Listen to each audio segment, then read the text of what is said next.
Live from Austin, Texas. This is the Plutopia News Network happy hour. We're waiting on our guests, so we'll just be mumbling among ourselves.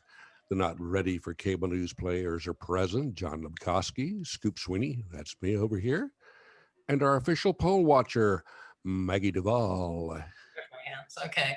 Yes, I'm Watch that poll. somewhat present. Well, Yeah. this is our post election coverage, isn't it? It's a moving target. Uh-huh. I wish The it Yeah. title was says wrong. we are recovering. We're recovering from the election. Yeah. How long do you think? I mean, I know there's talk of maybe not till Saturday or something, but how long do you think it's gonna go on till we officially declare? I don't know enough about these things to. Well, I think that by the end of the day tomorrow, we may know who the prospective winner is, and then the lawsuits should be over by about this time next year. Yeah, I would think by at least Memorial Day, perhaps Labor Day next year, we'll have it all settled out. Does anybody have any idea who pays for all those lawsuits? Look in a I mirror believe we and do. you'll see. Yeah. Yeah. Yeah, Yeah. I'm I'm sure not there's sure. some nasty chargebacks that he seems to get the taxpayers to pay for just about everything. All Yeah. those Air Force One campaign flights. Yeah. That's just yeah. Yeah. I was gonna say how we were talking before we went live. I was just mentioning my headaches. How are you guys dealing health wise with all this? I mean, Well, I'm a little tense. yeah, I got past tense. I just drank a lot of wine, and it seemed to let the tension flow away. But after the wine wore off, then I felt better. Okay, But I'm going to admit but something election to night you. was bad. I, Marcia and I watched a rom-com last night on Netflix. Ooh, I went looking for one because I thought it was the one thing that would calm me down. It was actually pretty good. It was called, I think, The Holiday. okay. Um, but the main thing was that I couldn't think of a better antidote for what ailed us than just watching some kind of dumb comedy. Yeah. well, Yeah. And it worked. I'll Got have my to mind off of confess, it. I watched the Scooby Doo marathon on Boomerang. It was nonstop Scooby Doo, where are you? And I lost consciousness pretty quickly, but it was just what I needed. Well, I I think actually go ahead, John. I would just say I think it was a good thing that we did on election night with Roy. Certainly was a great discussion, and we certainly got a lot of questions. Mm-hmm. Yeah, Yeah, that was great. yeah, they beat that one beat the track record for comments and listenership, so that was nice. Yeah, hopefully. I so hope Jeannie can join us, but Yeah. we'll play it by ear. I actually participated today in uh, the third month of an 8-month series being put on by the Findhorn Foundation in Scotland, and it's myth, magic, and miracles, creating a new story, and it was pretty inspiring. The speaker today was Dr. Sharon Blackie, who has written about recovering story, and she's a psychologist, I think psychologist or psychiatrist, and has written extensively about Celtic wisdom and all this stuff. Anyway, it was there was something in there about like we're not this kind of like what we've all been having these conversations about. We can't just change everything by kind of a top-down approach. We have to live news stories. We have to live them in our lives and kind of demonstrate that it can be another way than just what we've been living in. And she talked a lot about the cultural myth that we've bought into, that, you know, the story of why the world is the way it is here in America, that's a mythological construct. And I hadn't quite Well, thought of it that way before. And it was like, oh, there's something to that. well, you know, civilization and culture and business and all of these things are pretty much, they've emerged from our imaginations, right? I mean, these are just things that we thought up. And man, I don't want to sound postmodern, but there really isn't. I mean, things are kind of relative. There's no absolute reality, there's no real permanence to anything. And we have to kind of think about that and understand that. And one of the things that I've also been thinking about was, you know, I mean, some people I know are kind of freaking out and thinking that it's the end of the world if the Republicans win, you know, versus the Democrats. But, you know, those are just stories too, being a Republican, being a Democrat, the things they talk about doing. And I really don't think any outcome here is going to be, you know, fatal. Uh, if there's something that's going to be fatal, it's the problem of climate change. And we probably won't address that as readily if, say, Trump wins versus Biden. Mm-hmm. But sooner or later, we're going to have to address that. And we really should be thinking more about that than we are about these sort of like divisions and the kind of polarizing thoughts that we have that are tend to be, you know, kind of scaled down from the real magnitude of some of the things that we face. Mm-hmm. You know, we're currently officially, just the other day, we were officially out of the Paris Accord, according to the agreements that they had made. Right. You know, the shoe finally dropped, but everyone knew it was coming. But you know, you know, everything is a construct. You know, think about time. I haven't worn a watch since 10 years ago, Uh-huh. and it didn't really make, you know, there's plenty of timekeeping devices around. The whole idea of time wasn't around uh, for all of humanity's existence. It was just a matter of, oh, the sun's up, must be daytime. But we seem to insist on constructing these artificial things. Mm-hmm. Time zones is another great concept that still puzzles me a bit. It's either day or it's night. Yeah, But humans like to create these things to, well, we haven't measured this, so we'd measure it. Yeah, I mean, time is basically just a consensus around mm-hmm. a measurement that we can use to all show up at the same place at the same time. And though some of us still don't. Well, The one of the Republicans think it's still 1956 or earlier, 1932 perhaps. back when the world was perfect. Oh yeah. Yeah, well, it was interesting today talking with one of the gals, and we had a little breakout room. One of the gals is a psychologist in Germany, and she was discussing how she's, you know, here she is a professional, and you know she's got her degrees and all that, but she's been working on stepping outside of the German myth, right? That she said you and America seem to share, of this achieve, achieve, achieve, achieve, you know, like push, push, push. You know, this idea that Sharon Blackie was talking about of progress, you know, this myth that everything has to be about progress, that, you know, your children have to do better than you did, and so on and so forth.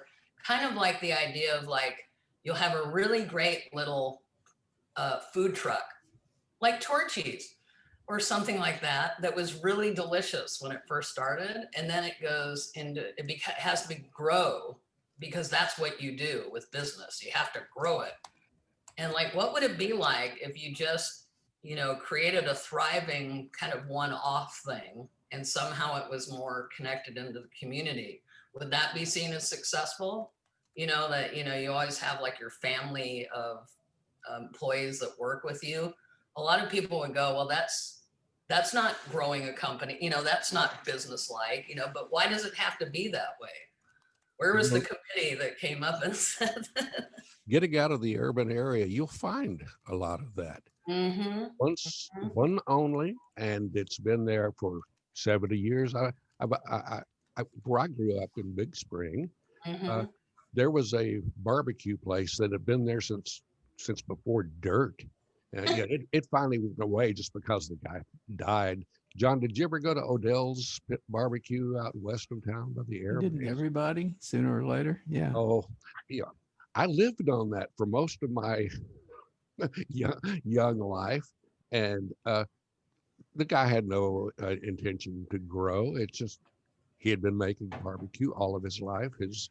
I think his family had been doing it before him, and there are plenty of things like that. But some people buy into that myth of I'm going to be the next big guy, and Mm-hmm. once you do that, then things get weird. But are you Well, trying to discourage us from starting a major like Plutopian cult? Oh no, cult, fine. Let's grow this thing. Yes. well, it's like in every case, it seems like the quality goes down. Like I can't. When Torchy's first started, and that food truck started just a couple blocks down from where I used to live, right? And I was so excited because I just come from New Mexico, and finally I was able to get a taco with green chili in it, which I hadn't been able to get yet. I hadn't gotten used to Tex-Mex and all that. I was still used to New Mexican food. And it was so delicious. And then I liked the other stuff. And now it's like super mass produced and it just doesn't taste the same. There's like the soul has gone out of it or something. But Well, yeah. I have to confess that I uh, I was talking to John earlier today. We did an interview, and I told him that good news was here because my shipment of Portuguese linguiça was on its way, according to UPS, and it did arrive. My wife is Portuguese, and she introduced me to linguiça. I was a country bumpkin from West Texas. What did I know about Portuguese stuff? Boy, she taught me quickly.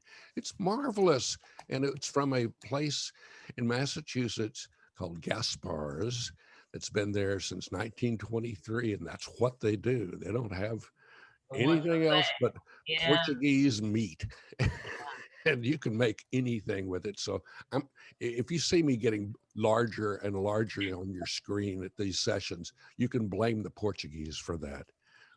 I love that though. There's something about that the craftsmanship and the oh, there it is. Yep, there you are. Wow. Look at Looks that. good. Yeah. It is really good. Guess what I'll be having for dinner after we get through with this? It's already laid out there. Yeah, I yeah. ordered enough for the entire neighborhood. Well, when I was in England in 2007, my friends took me to there's a gal in Austin that makes this now, but they took me to a place that makes something called sticky toffee pudding. If you've ever heard of it or not, it's this delicious caramel wonderfulness. It's just this dense little cake, and it's got this toffee sauce over it, and you just have one bite and you lose your mind. And apparently, like Madonna used to fly her private plane up, land nearby or whatever, and purchase from them. But yeah, sticky toffee pudding's amazing. It And looks like a lot of people are making it out there. yeah, they are now because it got discovered. But back then over here, nobody had heard of it. And then there's, forgive me, I forget her name and her company name. I think it's called the Sticky Toffee Pudding Co. But it would only been a couple years I came back, and she was at the farmers market in Republic Square, downtown Austin. And I said, oh my goodness, I just discovered this year. And she goes, oh, like I know them. And she like learned from it. There it is. Yeah. Now Amazing. you're torturing us, John. That's not fair. There is no Hey, food I'm in the one that's on studio. a diet. But it was great because, it was another place in the town that was kind of a little gathering place. And thinking about gathering places, I'm reading that book, Walter Benjamin at the Dairy Queen by Larry McMurtry. and it's kind of an essay about storytelling and place and sense of place and all that. And he's talking about the, thinking of Texas, the Dairy Queen in town, that at least for the longest time, it's kind of morphed a little bit, but it was the replacement for some of the cafes. It was like the community center, because you'd have the Roughnecks coming in, and then you'd have the housewives coming in different times of day. And he said he would just sit there having his lime Dr. Pepper, he said, which was an undiscovered treat, to the Dairy Queen down the road in Olney. But he said, if you would just sit there, you just would hear all the stories and connect in. And so I was thinking about that a lot, Anyway, so it got kind of off track. Hearing all the stories, that's something you get in those kinds of businesses.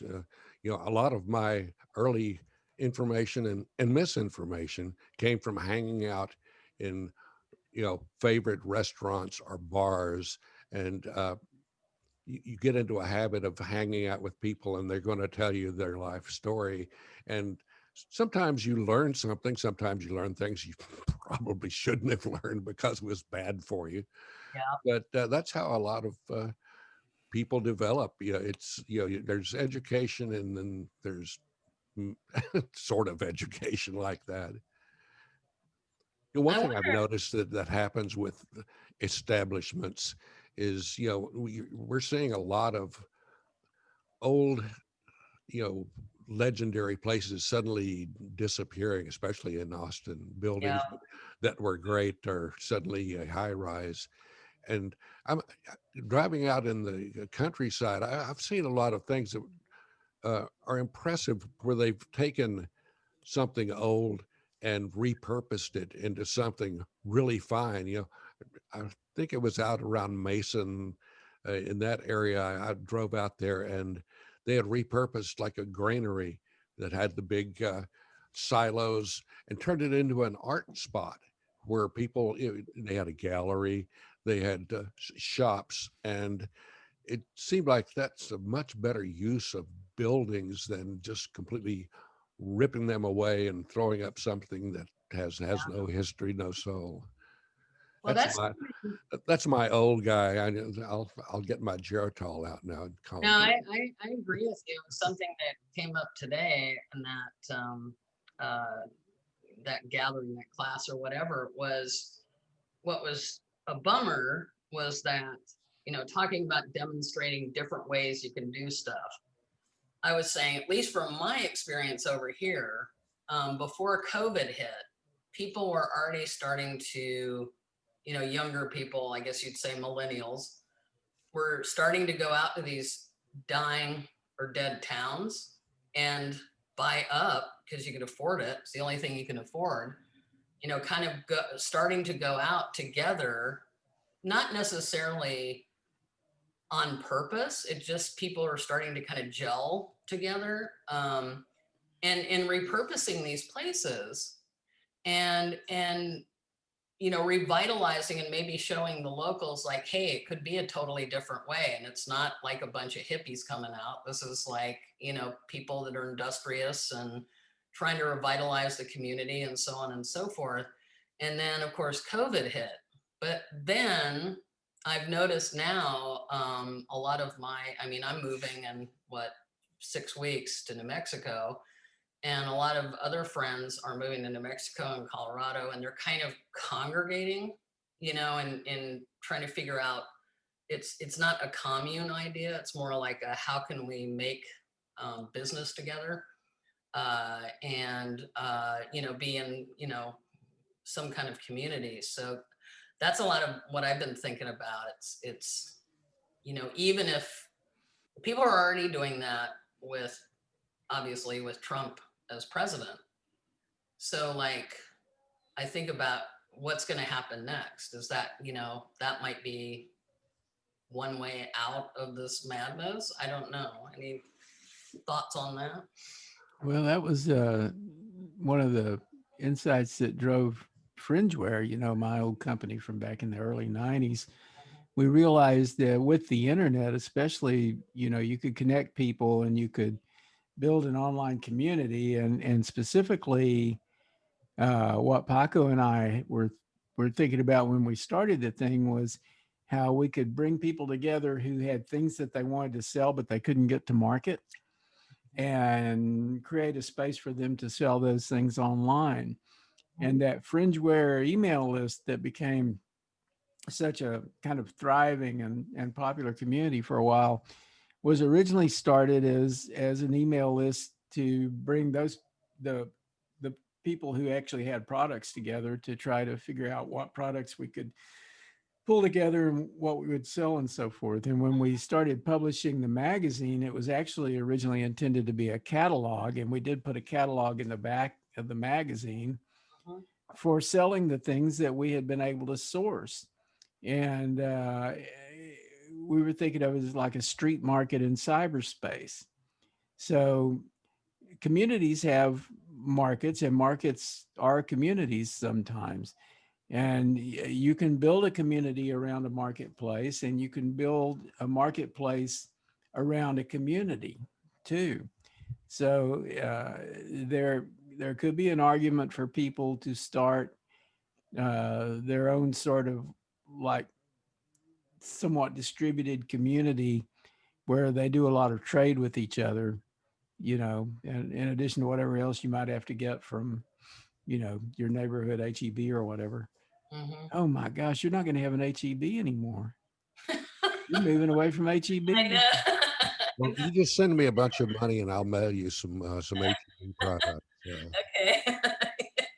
With Well, the, one thing, speaking of that, I was talking to my friend Blair recently, and I said one of the things I love from HEB are those mi tienda. They're like raw flour tortillas, and you cook them Mhm. like 2 I have seconds. some But in my refrigerator, right? yeah, it's like there's They're nothing like really those good. pre-done ones. And I was like, is there anything like that there? It's I'm like, sure oh, we're in tortilla country I there. know, but I don't think anybody's done that. I mean, like my introduction to amazing tortillas there in the 90s was Leona's tortillas in Chimayo. And I think she was one of the first people to make like spinach ones and red pepper ones and all. Anyway, Yeah, so if you go and find a tortilleria that's local and run by people who really know how to make tortillas, that yeah, will be your supply because I've lost track with the ones had. I found them in the Bay Area. I had a search, but in East Oakland, there were some that were just marvelous. I'd plan my meal and I would go over there, get the tortillas, and go right home. yeah, Have them. It's yeah. the pre-processed ones. There's some that are okay, but they lose something in the translation. They taste like chemicals to Hmm. me. They have a kind of a I John, almost what you were saying about community yeah. is we all, all three of us, were early adopters on the internet. I discovered, the pre-internet, BBS services, and the communities that developed like that were amazing.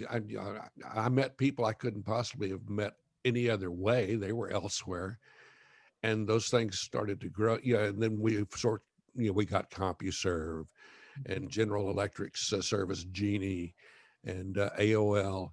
The community started to grow, but they did lose some of that character, that early character where you really were connecting with real people rather than just screen names that may or may not be real people. Yeah.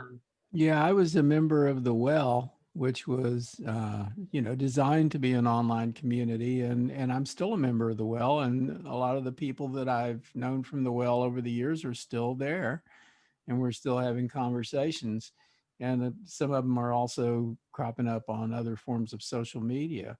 But the Well, one thing that was different about the Well, and that is different about a real community online, is that you get um, a persistence, a kind of history, a sense of history of conversations. The conversations persist over time, and the history develops. So you're getting history with all of these people. It's less, I call like Facebook and Twitter and things like that, drive by, posting. You, a conversation on Facebook comes and goes. It's pretty ephemeral. But these things on the well, I mean, there's conversations on the well that have been there for over a decade of, and people are still posting to them. And I think it's important to, in terms of creating a community, to develop a history with a set of people who are persistent in your life, and you the idea of building more with those people in things like co-housing communities, or in, like we said earlier, the kind of like marketplaces that might develop where people all kind of tend to show up in the same place a lot. Whole Foods Market, where I worked some years ago, um, became a real force and became really popular after it started here in Austin because of its community, the community that had emerged around it. And when there was that major flood here in Austin, I don't know if you remember this, but Whole Foods well, you guys weren't here, I don't think, but Whole Foods Market was pretty much destroyed at one point by a flood in downtown Austin, the Memorial Day flood back in, I can't remember when it was, maybe 1981 or something like that. Yeah, I remember seeing the pictures of it. It was pretty drastic, but the community response was pretty amazing. Exactly. That's what happened. People showed up at Whole Foods, people who were just people who shopped there, and whatever skills they could bring to bear, they started cleaning the place out and pulling it back together. And Whole Foods survived because of the community and because the community showed up. One of the problems with communities, though, they don't seem to scale well, not in their current environment. As a community, in quotes, grows and gets more and more people, it's inevitable that someone is going to want to be the big guy, and it's usually a guy that wants to drive the community to wherever they want to go, and that tends to make them somewhat less fun. The early internet communities were there was some of that, but it was more of just we're weird, we're experimenting with this, so let's talk about it. It was more of that, but now it's all inevitably leading to somebody wanting to organize or form a cult like us, Don. Well, wait a minute. Somebody was just posting, Blair Sylvan Gray has been posting to us, and she said we have to find those or create import from Texas, but I'm not sure what she's referring to. And she says, I think Alicia's could be a possibility. And I've just kind of asked what she was referring to there. It's nice to have people show up and to us. So anybody who's out there, feel free to post a comment. We will certainly be as responsive as we can be. Yeah, if you comment, we can let you join the cult. We'll get you a funny hat and teach you the secret handshake. And what I was going to say was about scaling community. The way communities scale is that they fragment. And, for instance, the well is really a bunch of different communities because there's different subject areas, which they refer to as conferences on the well. And I mean, it's built on what was originally called a conferencing system. And, people can slice that multiple ways, and communities form around specific topics and specific subjects there. And that's kind of what happens. Scaling up is hard because conversations can only have so many people in them and still actually work. So Reddit, for instance, Reddit is kind of difficult. There's not the same sense of community on Reddit, even though structurally it's very similar to the well, but you have so many people there, you know, and you would have to have an area of Reddit where there was I mean, actually, it has to be kind of a part of the place that is not as popular, because when you have something posted and there's 1,100 responses to it, how Mhm. can you track it, you know? Yeah. My favorite internet community story dates back to the Loma Prieta earthquake in 1989 in the Bay Area. Maggie, you were there at Yeah. Yeah. I was in Oakland. yeah, Yeah. and I was, I was on all the, early uh, internet services like CompuServe and Genie and later AOL. But what I used was that's General Electric's a short-lived online service. And during the earthquake, I was coming down an elevator when it hit. I was inside the elevator. I found out what a you know what a daiquiri feels like in the blender. So it was intense, and we Yeah. finally Bars up and down. we Mhm. finally got home, and I figured that nothing would be working. I picked up the phone. I had a dial tone, so I immediately got online to see what was going on. Wow. You're And lucky. on Genie, there was uh, an emergency channel that someone had set up from their operations, and there were all hundreds of people on there, and they all wanted to know about their friends in the Bay Area. And so I came and said, "Well, I'm in the Bay Area, and I seem to have dial tone, so I'm I'm online.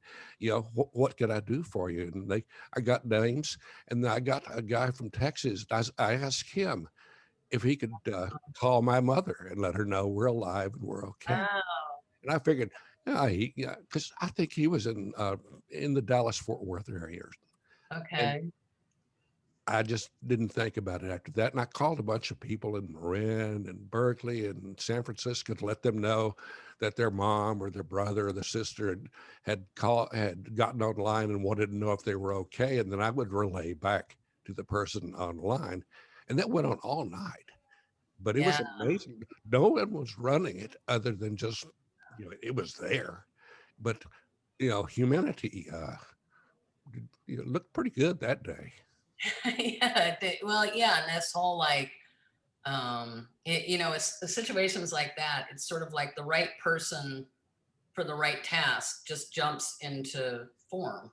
Yep. You don't have to go into this thing of like who gets to be the leader and like all these egos and like a blah blah. It's just sort of like all that goes out the window. And yeah, and it's amazing too because all of these incredible skills that maybe people didn't realize they had in themselves come Yep. forward. And I think that is something that maybe is part of the chaos in this country too, that there's so many people that feel they have no meaning, there's no purpose, no meaning, and I don't have the answers, but like I think we talked about this in another show that these people like I'm going to take up arms to defend this slight, like I hate all that, right? But I also think that in their minds they feel like, hey, I'm a champion of something, right? I have some kind of purpose. And but it would be really wonderful if we could focus more on the helping one another. But Yeah. yeah, I miss the I was thinking too about the drive-by nature of social media.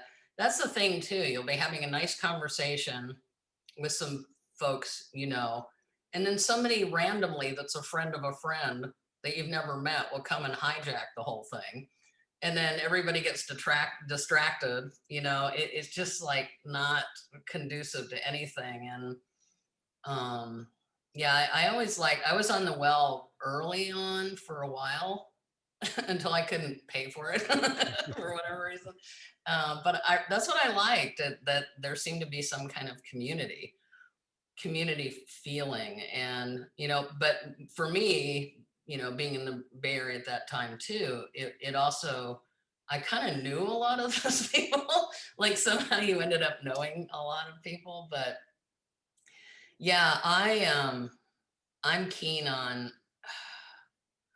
I know a lot of people that have all these great ideas for forming kind of cooperative ventures and things like that, but I'm just kind of worn out by it all. I don't know what it looks like, but it feels like it should be more organic in a way it kind of emerges. Like it's not a formula. It's like a way to find other people where you just kind of click. And I know in my life I'm starting to feel that way, with a few people, and it kind of feels like family or community or something. So anyway. Oh, and the punchline on that story, Mhm. long story, was that my mother got a call that night from a guy in Dallas, Yeah. and he says, "I just chatted with your son in the Bay Area, and he wanted to let you know he's okay." And my mother was just she would say, "What?" And as soon as phone service was restored to the Bay Area, I got a call from my mother. "What was that all about?" It's like, let me explain the internet, Mom. Oh yeah, that must have been. That took a while. That That- must have been mind blowing. that's what it's all about. Is these tools? They really need to be serving people and not just victimizing them, which seems to happen more often than not. Mhm. So I just wanted to pop in and say that to our audience that when we originally set up with Jeannie, it was for the right time. But then I did a follow up, and I probably put 8 p.m. Central Time, which is 9 p.m. her time. Probably because I did it somewhere around election day, and we had our different time schedule, and my brain wasn't working, and it was Mercury retrograde. So we might get lucky, and Jeannie might come on for a few minutes before the end of the hour, and maybe we could go over so we could talk to her a little bit. You meant 7 p.m., didn't you? Huh? That you said 7 p.m. That I because we started originally, at 7. yeah, I know, but I originally told her that. But when I did the follow up, I think I put 8 p.m. Central Time because I'm used to being really specific about the time. So it might be all my fault. But I'm just saying that if that is the problem, she may come on in a few minutes, and if we could go Good. over for a few minutes, that'd be great. Since I'm a putz. We could work it out. It was Mercury retrograde and the election and everything. And Is Mercury still in retrograde? no, it went direct election day, which is Tuesday, right? So it's all blur. Yeah, it went direct, but there's a thing called the shadow, so it's kind of like a few days stretching out. But when we were right in the middle of confirming, that was Mercury retrograde. So, what can you do? Vote. Vote early and often. Yep. And has everyone surrendered now, John? Are you plugged in on the news there? I still think that we're not there yet. I just love that NBC cut Trump off, mid sentence when he just got onto a life fest there. I was amazed. You did? It said, "Okay, that's enough." Everything he said so far is not rooted in truth, so we're going to move on. Dang. Do you think that, I don't know. Interesting. I have the sense of rats leaving the sinking ship, but I'm wondering. We still have the same count that we've had all day. Mm-hmm. I'm checking. Actually, Washington Post has a pretty good display. And, from what we've been able to gather, it's taking time. In the places where they don't have a final count yet, those are places where it was just going to take more time to get it done. Mm-hmm. Well, speaking of conspiracy theories, no, but I still want to know about the moving van. Does anyone know? Yeah. What's up with that? Where are they going? Why are they going? Now, what are you talking about? The moving van. And, Yeah, and C-SPAN was doing a report, and in the background, uh, they showed the White House, and there was a Penske moving truck, a big one, big pulled one. up right in front of the White House. Inside, moving someone or something. That may be the Treasury. Maybe maybe they're Yeah. offshoring all of our money, but the speculation was that Melania was headed to parts unknown. So I just love that kind of conspiracy theory. It's totally not rooted in any facts other than a blurry picture. Yeah, you would think that anything to do like government wise would be, if they're going to have some kind of moving vehicle, it would be unmarked, kind of One like would hope. maybe, I don't know, maybe it was, or it could have been a delivery for the, the parties or something, It's in the tax records. The IRS finally sent in his tax records, yeah. and I'm sure will be coming out any day. But I think that size truck, if I'm correct, they have side doors in addition to the back one. Mm-hmm. So who knows what was going on there? But what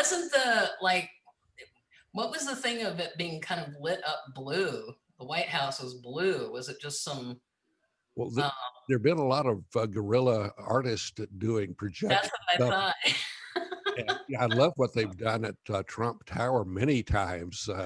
It is a real art form now. So some of the true artistic stuff where people have painted onto buildings with, making it into something other, are just amazing. There's some great the video projection. artists, but the Mhm. projection has really come a long way from the candle through the lens. Yeah. Well, I did.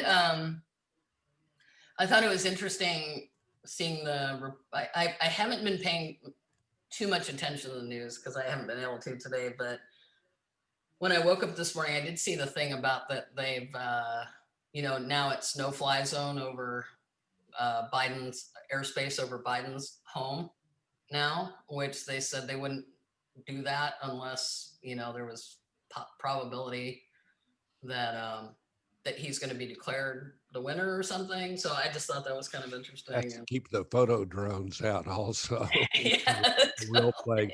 There's a no-fly zone over Disneyland that's permanent. yeah. Well, I'm wondering why that wasn't there before. So, because he is the vice president, or he was the vice president. So, and especially now. But has anybody heard of any kind of militia activity today?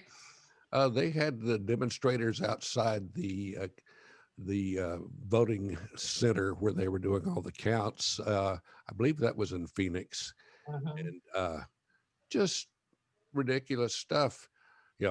Stop the count, but of course, in some states they're saying continue the count.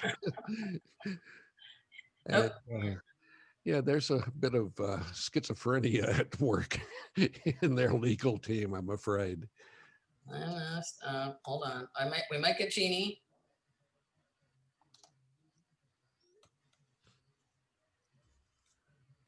Did you find her? Down. I gotta. Yeah. I told her I messed up. I originally didn't mess up, or maybe I did. I don't know. It's all madness. That's okay. We'll beat you later. Yeah. Discipline the help. Yeah. Well, yeah, you kind of see, it's nobody's, yeah. I think I was thrown by I kept getting all these people asking, when are you doing the election thing? And I was like, 7. Oh, wait, no, it's 8. No, wait, no, that caused some confusion. Yeah, and so I'm pretty sure that I had something weird in my mind, but I think I was trying to be good and do 8 p.m. Eastern time, but I looked and it said Central Standard Time. Oh, well. Sorry. Oh, I have another question about another conspiracy, and I want to know who is the jetpack guy that flies around at 3,000 or 6,000 feet at the Los Angeles airport. Oh, And I I don't just know if heard you one story about that. There have been more sightings. Oh, there was a second one. The first one, I think, was he was cruising at 3,000 feet at high speed next to jetliners.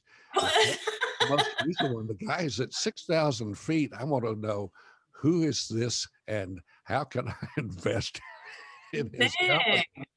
It's like, that was always one of my dreams as a kid. I want a jetpack to fly like the guys in the Yeah. sci-fi movies. But this guy seems to really have it. Well, you'd think that, see, this is what I don't get. Do you remember how long, it was many months ago, I think, or it's all blur. Do you remember when they were seeing all those lights over like Nebraska or something? Oh, And, yeah. and they were thinking, well, it's probably drones. Like, well, how can you not just determine are they drones? Couldn't like authorities like go and say, oh yeah, those are drones or UFOs or aliens or something? Just say something, but we don't know what they are. I'm like, but everybody sees them, so why isn't it? It's the same thing. Oh, there she is. There she is. Hello. Oh, cool. Welcome. It's all my fault. Welcome. It's Mercury retrograde. We were just disciplining Maggie here with whips, but we won't do it in front of you. We've been talking about everything. Welcome, Jeannie. Okay, so am I late? Is that what you're telling me? Because you told me 8 p.m. Central Standard Time? Yeah, see, that's my fault. So, but we're going over anyway. So it's all Yeah, yours. we'll keep going. Yep. I mean, the Mercury in retrograde left some residue, obviously. Yeah, because it's not there anymore. But I think when I reminded you, it was somewhere around there. It Yeah. could have been. And we did our, I was just telling the guys that we changed the time of our election night special a few times. And everybody's asking, when's it? So anyway, I apologize, but now the floor is open to you and we're happy you're here. I thought this might be what would happen. So how's it going, Jeannie? How's it going?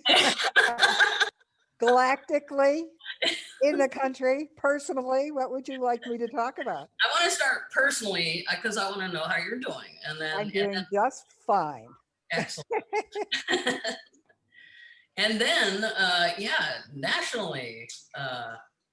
I'm not surprised. Mhm. It seems to be unfolding the way I anticipated. And I was just looking at the timing for the rest of the period.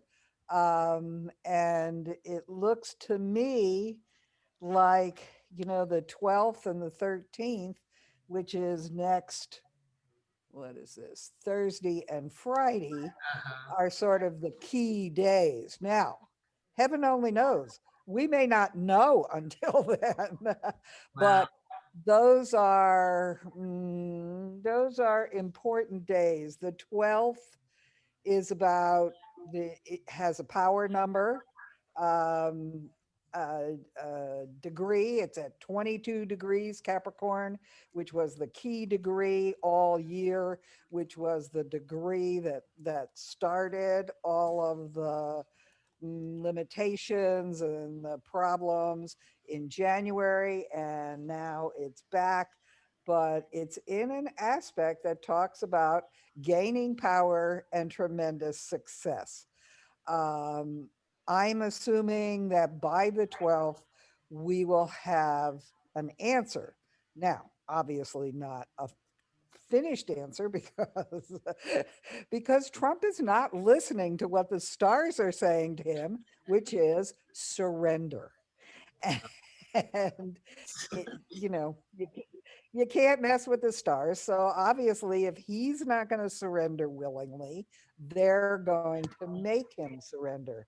And then on the 13th, Mars, which is all about, action, disruption, aggressive behavior, starts moving forward.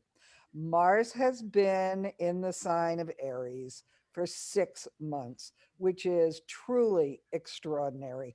Generally, Mars spends 6 weeks in a sign.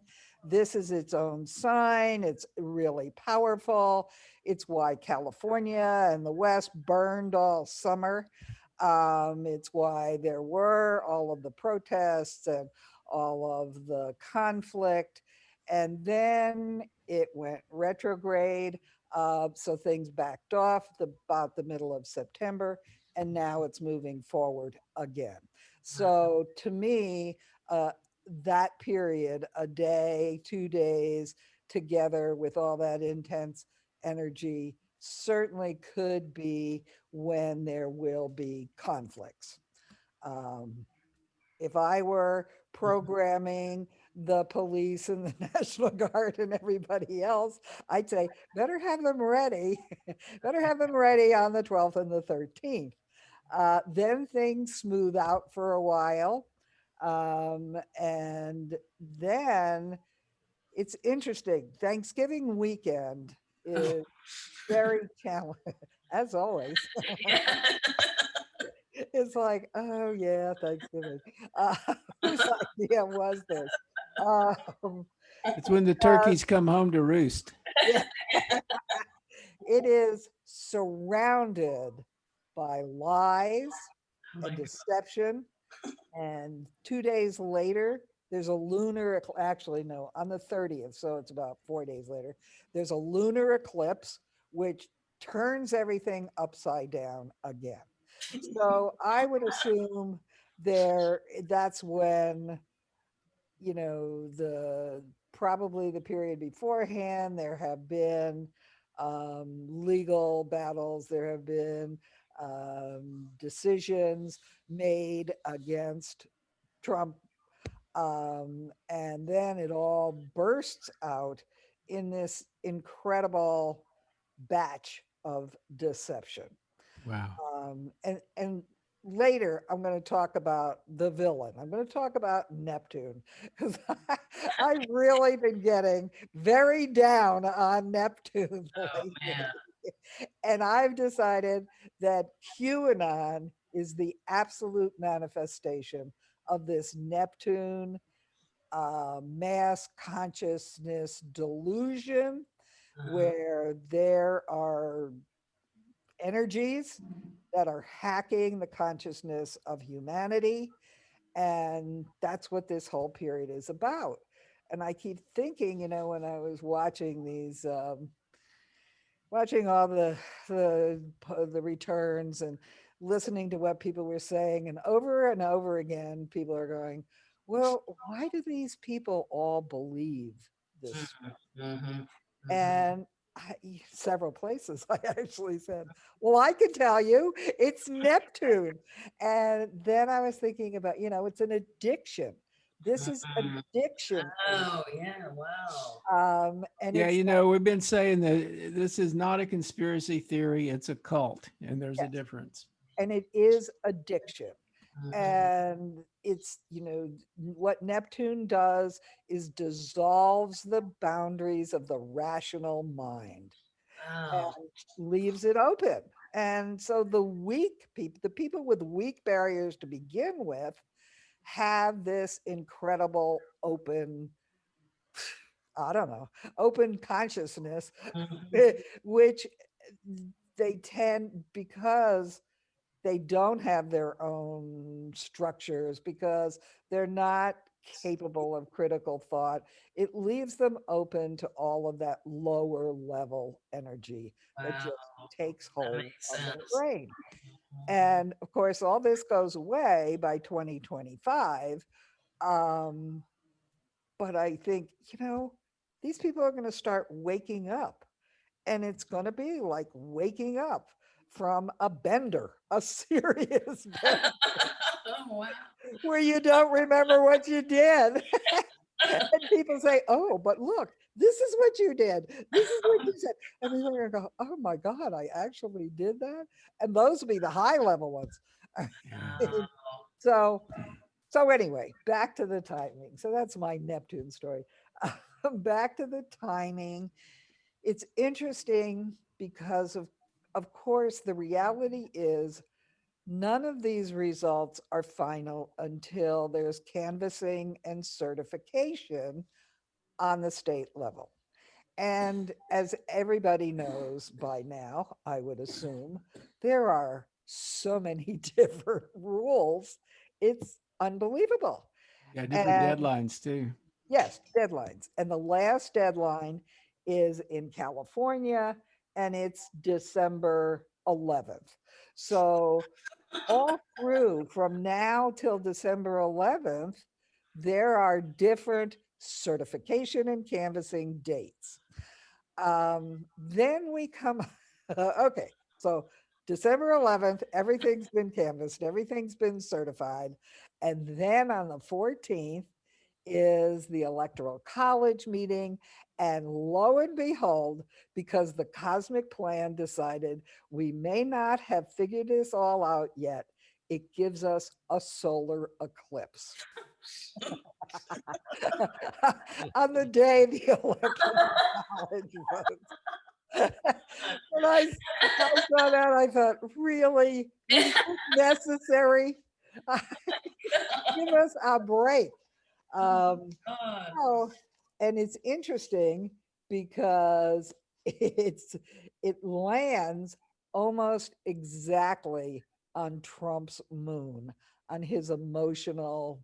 Oh, wow. And let me tell you, you don't want a solar eclipse landing on any planet in your chart, but definitely not your moon. I would say that what happens, of course, is the Electoral College is going to declare Biden the winner, and that solar eclipse just smashes Trump's emotional self. Wow. Okay, then But wait, then there's the more. world changes. I mean, and I listen to people saying, "Oh my God, it's going to take us forever to get over this. What's going to happen? Blah blah blah." Well, the fact of the matter is, it's going to be very easy to get over it because the world changes, the energy changes, and on this between December 17th and December 21st, what happens is Jupiter conjuncts Saturn, but not in Capricorn where they've been all year torturing us, but in Aquarius, in a future sign, in a sign that's powerful mental energy. And everything changes. And it's like, okay, guys, sorry, time's up. We've done all this. We've beaten you to a pulp. We assume you've finally gotten it. And so now the progressive force begins. And all of these things that we had to smash to smithereens so you would get it, like economic equality, like, all people being treated the same, that starts. And my favorite part of all of this is that on what day is it? That all of this zero Aquarius, this entry into the new age, this Jupiter, which is all the benefits, happens right on Barack Obama's Jupiter. It's like, okay, so he's the star. His star is rising. Wow. And it's like, that's, yeah, wow. Oh, wow. So, and then we get into January, but by January, the energy is different. And it's progressive energy and it's strong female energy. And the chart for the inauguration, which would be the same whatever candidate won, is very powerfully progressive, is very powerfully future oriented, is very powerfully feminine, and in one more of those like little cosmic atom bombs that says, just in case you didn't notice, the moon of the inauguration chart, which represents the connection with the people, is literally directly in the same degree as Kamala Harris's I moon. was going to ask you about her. Wow. Wow. It's like, really? Did you guys like have a meeting to plan all of this stuff? It's like one of those 80s Greek god films, they're all up there. Exactly. Well, that's what actually happens at the winter solstice. And I've been talking about this every year. It's like winter solstice, all the great beings in charge of Earth's evolution sit around the table. Maybe they'll do Zoom this year. Oh no, because the energy will be changed. Sit around the table and they say, what's going to be our thought for the next year? And that's the day. I mean, and this year it's going to be, the future is here, kids. Pay attention. Wow. Get with the program, and there's a way forward. Now, I do have to say, people may, everybody's going to be excited. Yeah. And I'm working on my 2021 talk right now. Yeah. And everybody should be very happy to know that as I look at it all, I think, well, this is pretty boring. This looks like a boring year. Maybe Phew. that's good. Thank heavens. Yeah, chill. Oh my God. But it's Aquarian. It's not going to be warm and fuzzy, although there is sort of a warm and fuzzy portion in from the end of May to the end of July.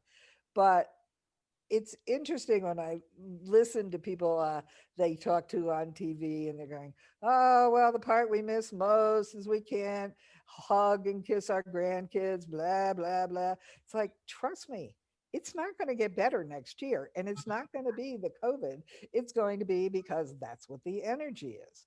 And Aquarians, the joke about Aquarians is they love humanity. It's just the people they can't stand. And so it's like, okay, it's not going to be warm and fuzzy. Yeah. And the best we can hope for is that all the robots that start entering our life, I want them to be designed as pandas and penguins. I think that would make my robot much happier with my robots that way. I'm pro that, or a wombat. Oh yeah, wombat would be good. And I was looking at koala bears the other night on TV. I thought, oh yeah, well, they would be a good robot too. The ones that need hands, and then some don't need hands. So there it is. That's my aftermath story. Dang. Well, wow. Well, do you have any sense around, given all of this and everything that's happening, any sense around the cabinet? Oh, good heavens. Well, as I've tried to explain to people, it's so crazy. It's like all of these people who just somehow got interested in politics through Trump. And so they have no memory. They don't know anything. They couldn't pass a 7th grade civics test if their life depended on it. Don't understand that in a real administration, other than the Trump administration, run by a man who says, I don't want to hire people who are smarter than me. It's like, what are you kidding? Are you that big an idiot? Obviously, yes, because the whole point of being a good boss is surrounding yourself with people who are smarter than you. I think that the major shift in administrations is going to be that Biden is a team player. And he's going to understand how important it is to have people who actually are competent in the cabinet. And, just taking all the people who were running against him in primaries, and you'd have a great cabinet. You just have to decide who wants to be Treasury Secretary, who wants to be Secretary of State. So I don't have any concern about it. Do you One think of we'll be my blocking like kind of Senate shenanigans, that kind of stuff, or? well, the whole Senate is really interesting because Okay. now, of course, it's totally balanced, and it's going to be in the hands of our friends in Georgia who have totally transformed politics in this country. And Chuck Todd, I thought, said it really best on NBC, not last night, I think the night before, where he said, when he was talking about Georgia, he goes, well, this is a red state that's moving to purple on its way to being blue. And frankly, I think that's the story of America over the next 2 years. And Wow. so here you have Georgia filling up with young people, filling up with people of color, filling up with educated people, and changing the whole program. And they're going to end up, I feel very confident, with 2 Senate seats that are going to be in runoffs in early January, that you can certainly believe that there's going to be unbelievable amounts of money poured into those races. Yeah. And if both of those get won by Democrats, you have a Democratic Senate. Yeah, yeah, and that I mean, when I was working in Atlanta, see, gosh, it was about 4 years ago, 5, I can't remember anymore. That was one of the most vibrant, cosmopolitan, exciting, colorful cities I've ever been in, and I was like, wow, this is Georgia. I just didn't know. So that's really Right. encouraging. Yeah. Yeah. How about McConnell? Well, I'll tell you what, he's going to desert.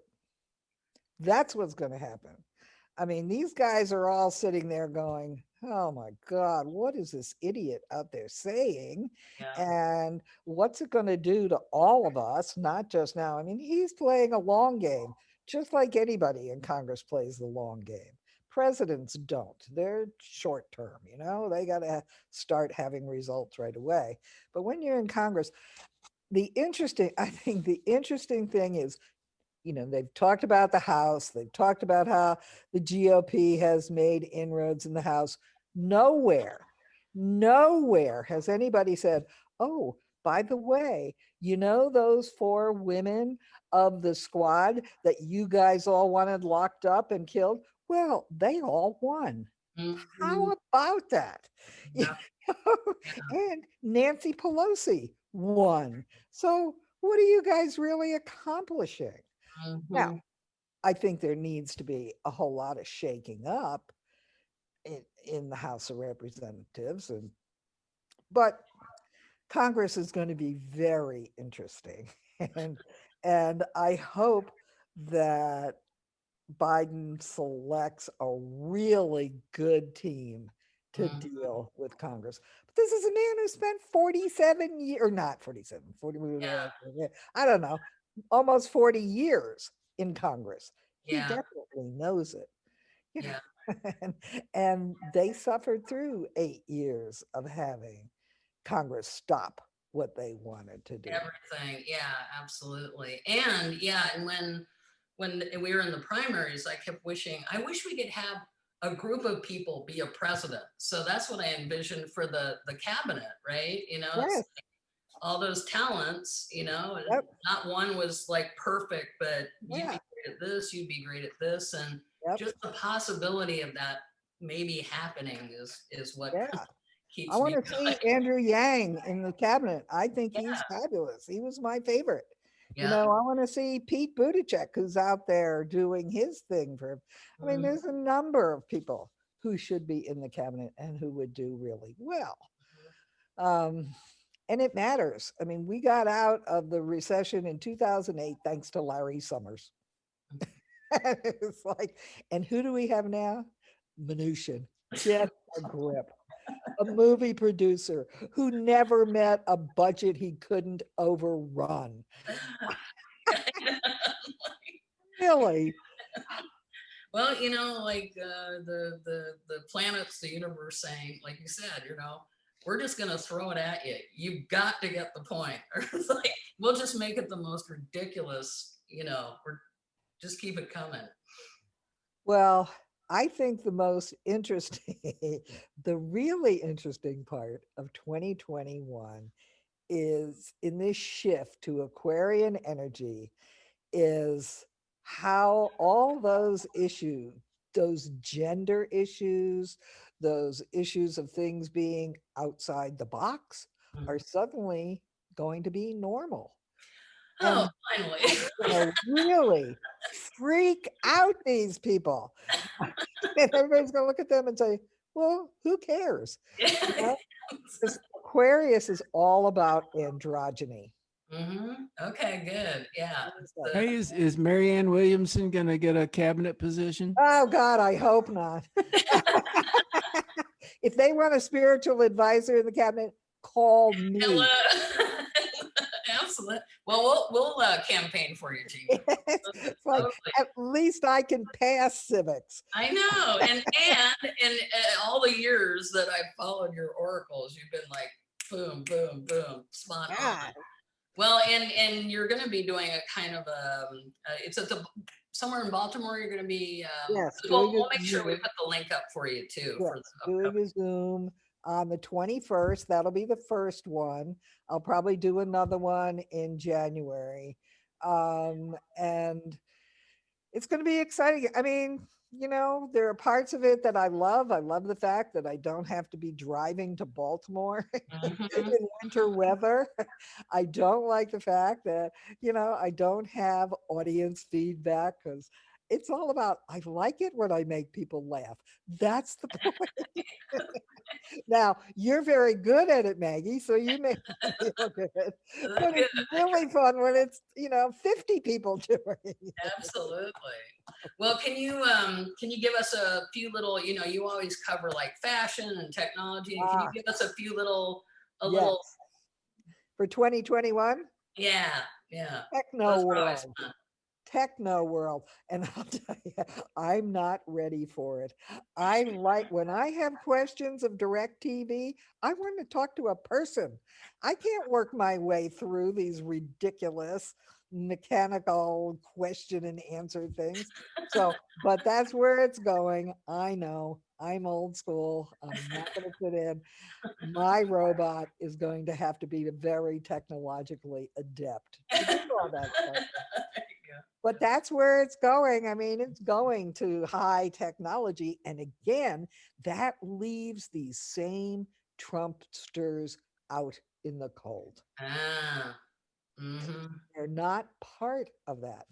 As far as fashion goes, it's like, oh, kids, you have no idea Yay. Okay. how weird it's going to be. It's Well- like, okay, I like it. Well, I It's have a so- question. What about the Russians? What did the stars say about Vladimir and all his boys? I, I haven't really looked at those pieces yet, because what I'll do is I'll look at the key elements of the year and then go through. There's a book of the charts of all the countries and get to go through and look at which countries are getting hammered and which aren't. But I would say if I were Secretary of State, I'd be a whole lot more worried about what's happening in Europe than what's happening in Russia. You know, the Russians still have so far to go. You know, they've got weapons, but they don't have really a consumer society. They don't have this enlightened population. But you've got all of these European countries who have all this stuff, and they're being torn apart. Yeah. So to me, that's the issue. That's going to be the big issue And that's where American leadership could really matter. And of course, it's been absent or negative. As far as the Chinese go, I mean, they're going to be humming along. The Chinese are another big concern, but Americans need to learn to live with it. You can't. What are you going to do? Shut down the largest population on the planet of smart people on top of it? It's like, okay, guys, we need to be friends with them. Really, we do. And they round out humanity. I would trade the Chinese for the Russians any day. The Middle East, who knows? I haven't even looked at that. Yeah, that'd be interesting. Maybe mid next year or something. If you want to do a special edition, that could be really cool, because it just seems like everything is sort of destabilized. There's no like. Volatile. It should be, huh? Volatile. Yeah, definitely. And it feels like the tectonic plate shifting around, and Right. they're not sure what's going. But what do you think too about what are the stars saying about our little planet here, like climate and planet? Well, Earth, the great beings aren't going to allow Earth to be destroyed. And that's part of how technology fits in. It's like, I'm sorry, we can't turn our back on it. And a lot of these big issues get postponed till 2025, which is the big year. That's the beginning of the new age. That's when all of these planets change signs. That's a huge new development. And it's sort of, I feel it's kind of worrisome. I would rather be facing it at 20. But I've been devoting myself to working on my next lifetime, planning this. Okay, when I come back next time, this is what I want. These are all the outputs I would like to have. So I think these next couple of years are sort of preparing us, working out some of the flaws, the trials, and then being ready to really move forward with 2025. Mm-hmm. Yeah, needing to move out of the just thinking it and finally embodying it, right? It's like dimensionality. It comes to dimensionality. So and Uranus, the planet of upheaval, stays in Taurus for another couple of years. So Earth-based disasters aren't going away. We're going to be confronting that over the next several years. But without other distractions, maybe people can deal with it better. Well, when you hear your daughter saying, like, there's all these solutions, but you can't do anything because of all these like troglodytes in the way, and exactly. Like, Exactly. Well, I'm keeping a list of my personal troglodytes. Okay, I'm getting ready. And one of my big missions, when all of this gets over with and we're doing next year, I'm going to form a women's party. I don't care. It can be bipartisan, nonpartisan. I don't care. I'm tired of a world run by men. All men are terrible, but they don't get it. And keeping women out is so ridiculous. So I want women to be elected. I want them to be appointed. And definitely here in my little world that I'm in charge of, it's like, get a grip, guys. You guys don't know anything and you're messing everything up. And we're over here trying to make the county run right. And It's frankly, Scoop that's messing things up. I didn't touch it. I confessed I did it. What? I don't know. How's it going just in general in our little hamlet of Berkeley Springs? Let's I'm always angry. It's about the old homeland. I do have some troglodytes on my list. Tourism is doing great, and that's because it's in the hands of women. Yeah, and has been for some time. Yeah, Exactly. yeah. And we ignore all these bozos. So, we'll keep moving forward. And as long as we're generating huge amounts of visitor spending every year, it's really hard for them to smack us around. Yeah. So, and who asks them anyway? Yeah, totally. Is the county, is it blue or red or purple? Oh my God, are you kidding? It's incredibly red. Yeah, I was hoping somehow. As I tried to convince one of my friends who was really bemoaning all this, I said, look, you should feel good. You live in a state where 30% of the people aren't morons. And it's the whole state, believe me. West Virginia is just so pathetic. It's like, I'm sorry, this world is now running on broadband and you're building useless roads. Figure it out. Wow.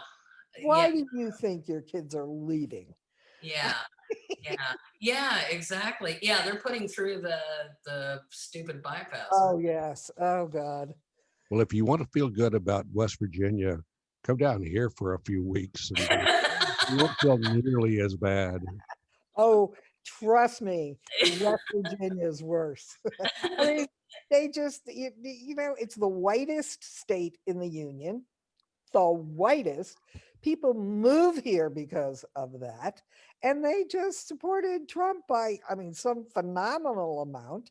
They elected all of these Republicans. And it's like, what are you thinking? Yeah.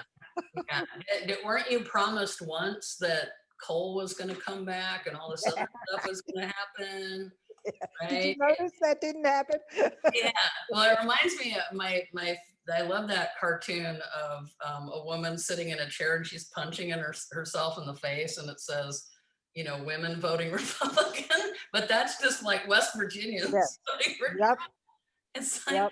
And I'm I guess it goes back to what you're saying with the Neptune energy and all that, but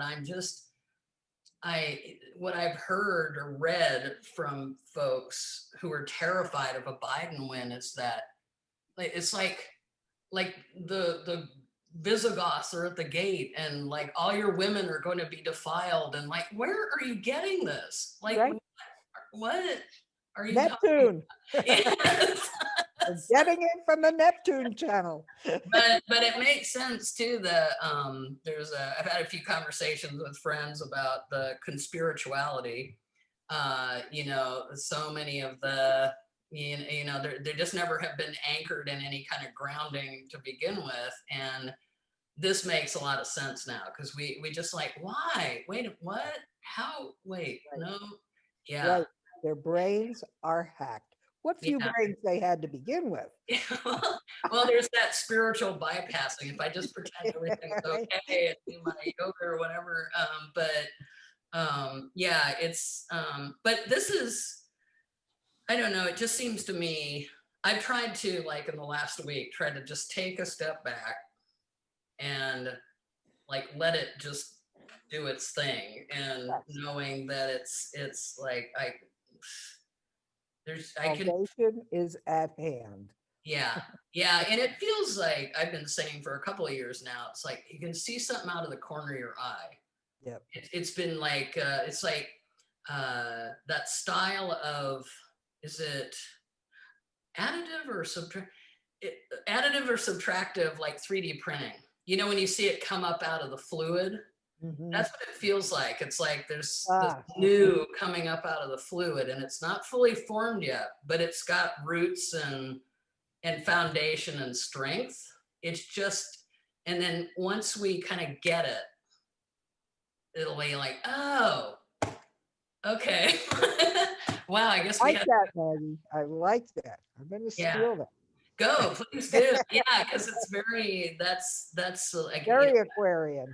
yeah, yeah, and it doesn't have the vocabulary is not quite there yet. So it's just no. like when you have a beautiful art piece in your mind and you know all the symbolism, but it has to come out as art because there's no words to convey. It's kind of that feeling I get, and that's why I've been, you know, sort of trying to cheer my friends up when I'm not losing my mind or giving people wrong times. Well, that's what the astrology makes easier, Mhm. because there is vocabulary Yeah, and there is structure that can say, oh, this is why this is happening.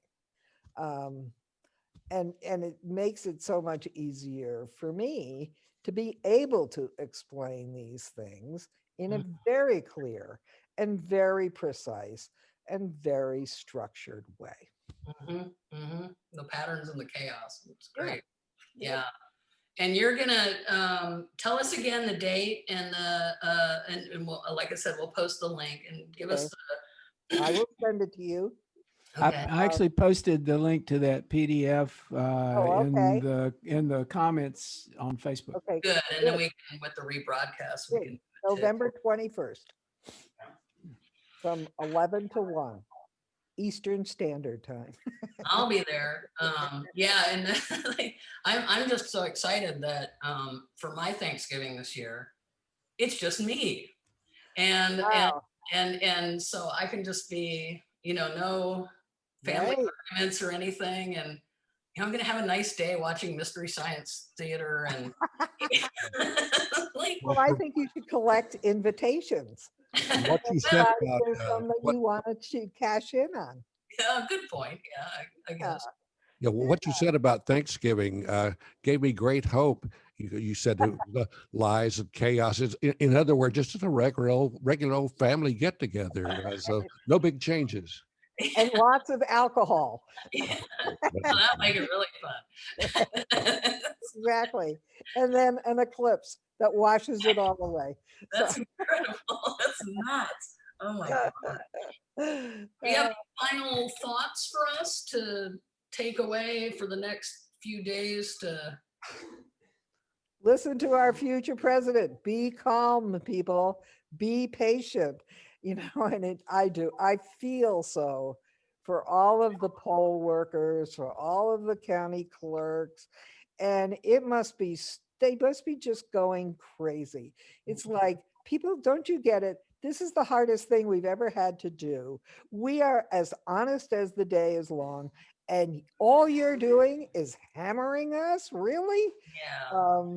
So it just, I mean, to me, and I think NBC tonight closed off with all of the voting people being the heroes, and they are. Good. Yeah. And they don't do that. It's not like there's fame and glory in this at all. Or It's big certainly money. not money. Big way.